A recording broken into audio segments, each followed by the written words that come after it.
Hello, me again. GothTech here, and video for today. I've just done a makeup video which you'll probably see somewhere about, but also several other things, and I thought today I'd talk about vegetarianism.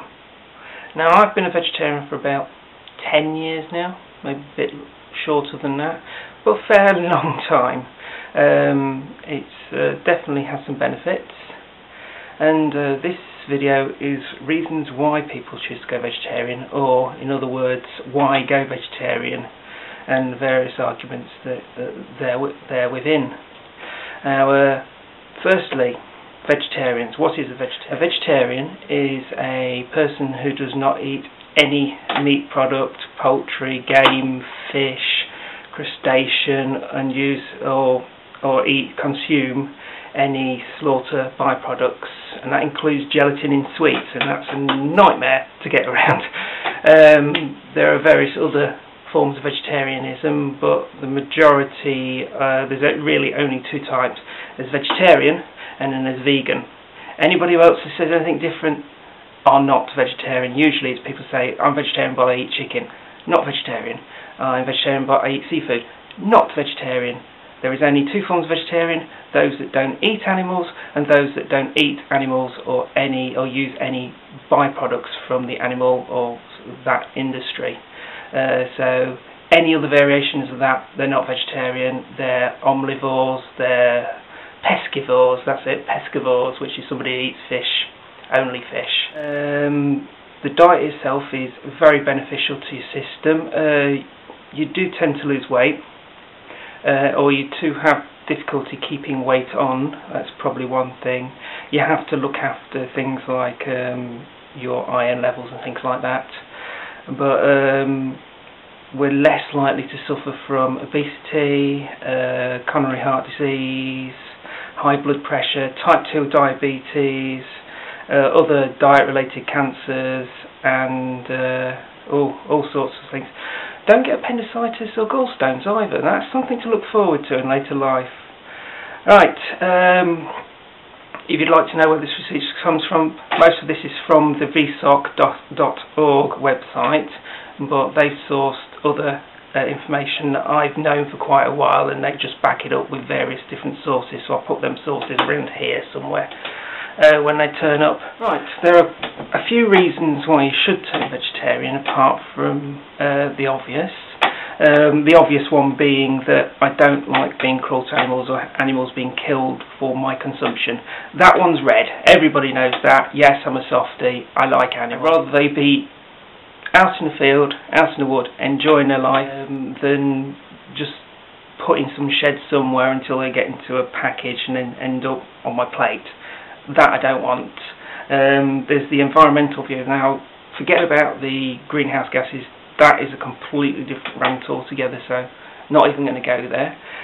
But the other one is there's not enough food on the planet for everybody to eat. 30% of the Earth's surface is used for farming. 70% of that land is used to rear farm animals. It's not the most efficient way to get food on your plate. The way you look at it, there's something like 90-odd% energy and 90% protein that you can find in vegetables, in certain grain products, that by the time it gets to your plate has gone down a significant amount. It's something like 7 kilograms of grain. It takes 7 kilograms of grain to produce 1 kilogram of meat, and even that's not processed properly by your own body. Livestock production is responsible for 70% of the Amazon deforestation in Latin America. Simple, straightforward fact. On the other side of that, it's known that after 10 years of being left alone, the forest does actually grow back at significant rates.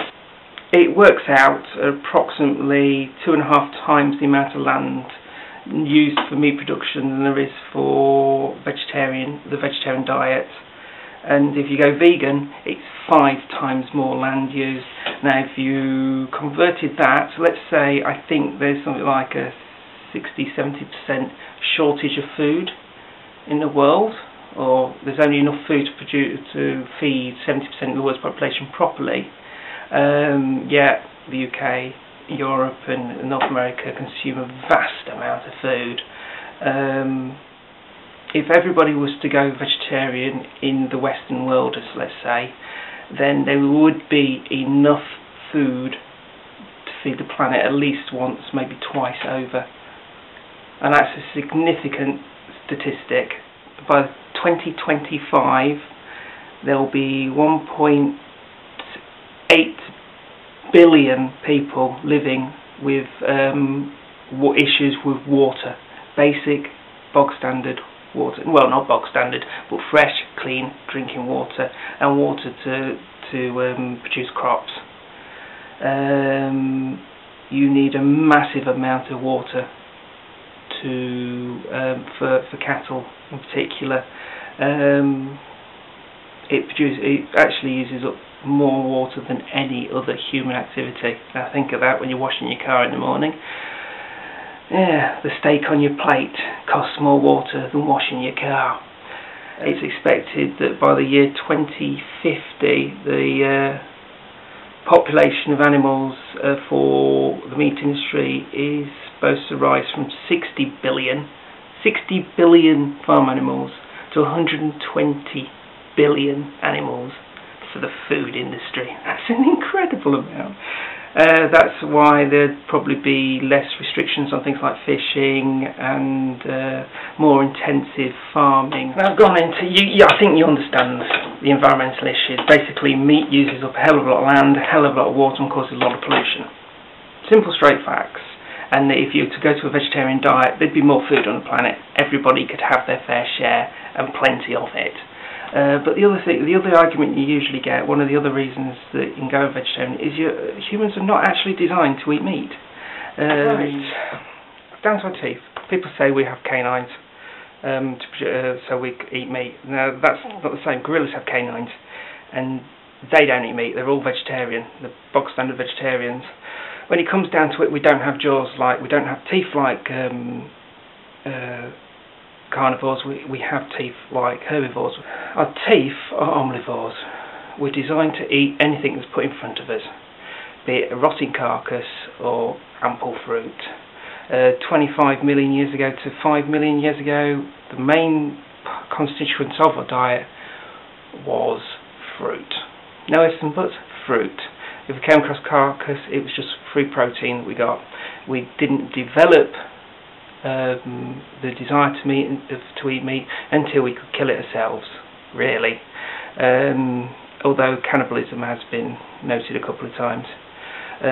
We don't have the teeth, we don't have the jaws. The jaws on a carnivore only go up and down. Have you noticed that on your dog? Only go up and down, whereas a herbivore goes side to side. A cow chewing cud, think about that. What do ours do? Thirdly, our intestinal tract isn't designed for meat. It's designed to process fruits and grains.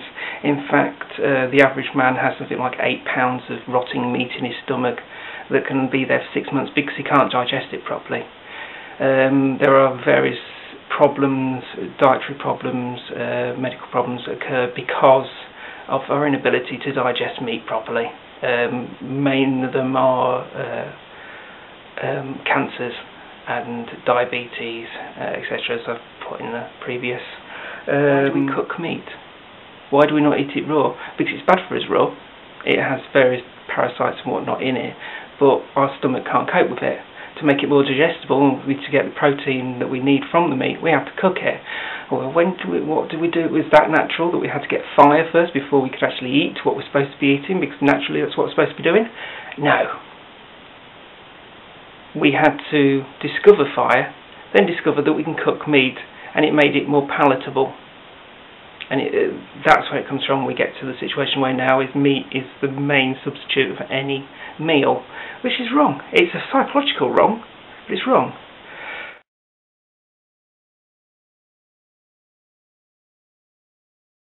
He went back to a tribe in Papua New Guinea or somewhere very, very similar that hadn't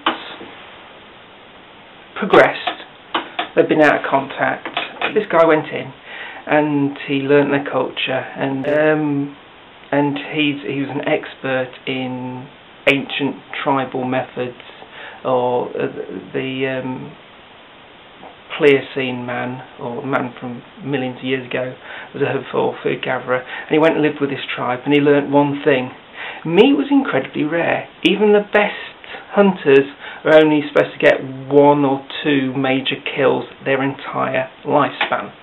Bearing in mind the lifespan is very short, but 1 or 2 major kills, and usually they got things like birds, frogs and insects to eat instead. So men supposed to eat meat? Yeah. I became vegetarian for 2 reasons. I couldn't stand the animal cruelty. I knew what was going on. I've killed, cooked and eaten animals, mainly partridge and pigeon, which tastes very nice actually. But it's the whole industry, the whole thought behind it, and I feel into modern day society, with the way that meat is intensively produced, there's no flavour to it anymore. If you eat a pheasant that's been shot in the wild, it's been living in the wild, and eat it, the flavour is significantly different. It's why there's this rage for organic food. It still doesn't work. And what I've done is I've swapped what I class as one bland protein for another bland protein, except one doesn't involve killing an animal. Plus you've got the healthy side. There was the thing about vegetarians living longer. That's still undecided through various studies. I've had a look at that one. Then the environmental, as I said, if everybody started eating vegetarian food tomorrow, then you'd be able to feed the planet. Simple as that. Everybody on this planet could have a fair share and plenty of it. One thing is that something that's going to be surprising you. Meat is comparatively very expensive. I can get 3 or 4 meals out of what, 1 slab portion of meat for 1 person. 4 or 5 meals out of 1 slab of meat that 1 person will buy, which shrinks when you cook it. Taste? Anyway. But you'll also find that within the next 10, 15 years, meat is going to get so incredibly highly priced that people are going to turn vegetarian because they can't afford meat anymore. It's going to become a luxury product, which then I don't actually mind too much on the moral grounds. As I said, we're not built to eat meat. We're not made to eat meat. We're not supposed to eat meat. And in our society, it's like with anything. We have problems with dentals because we're not really supposed to be able to access so much sugar. And then we have problems with gum disease, tooth rotting. I've got gum disease, tooth rotting, type 2 diabetes, all down to the fact that we have an ample supply of sugar, more than we're supposed to be able to get hold of. Not I'm saying sugar's a bad thing. I like sugar and caffeine, but our bodies are not adapted to it that well, and therefore we have the problems that we have. And it's the same with meat. We've now got a gluttony of meat in front of us, and our bodies aren't designed for it. Simple as that.